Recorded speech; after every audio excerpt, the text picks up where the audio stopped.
கடலில் குளித்து முடிச்சுட்டு அதுக்கப்புறம் நாழிக்கிணறுக்கு வந்துட்டோம். நாழிக்கிணறுல குளிக்கிறதுக்காக வரிசையில் நிற்கலாம் அப்படின்னு பார்த்தா வரிசையை பார்த்தா தலையை சுற்றிடும் போல் அந்தளவுக்கு கூட்டமாக இருந்துச்சு.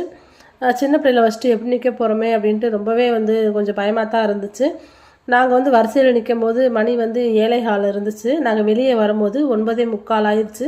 அவ்வளோ நேரம் நாங்கள் வரிசையில் நின்றுட்டு இருந்தோம். வரிசை இதே மாதிரியே போயிட்டே இருந்தால் ரொம்பவே சந்தோஷமாக இருக்கும். லேட்டானாலும் பரவாயில்லன்னு குளிச்சுட்டு வந்துடலாம். நம்ம நிற்கும் போதே அந்த கடற்கரையிலேருந்து குளிச்சுட்டு வரவங்க ரொம்ப கூட்டமாக உள்ளே நுழைஞ்சிடுறாங்க. அப்புறம் வரிசையில் நிற்கிறவங்களுக்கு ரொம்பவே கஷ்டமாக போயிடுது. அந்த கூட்டத்தை மட்டும் கொஞ்சம் கண்ட்ரோல் பண்ணி வரிசையாக விட்டாங்க அப்படின்னா ரொம்பவே நல்லாயிருக்கும். அது மாதிரி நாழிக்கிணறுல இந்த மாதிரி கூட்டம் நேரத்தில் போய் நம்ம குளிக்கிறது ரொம்ப கஷ்டமாக தான் இருக்குது.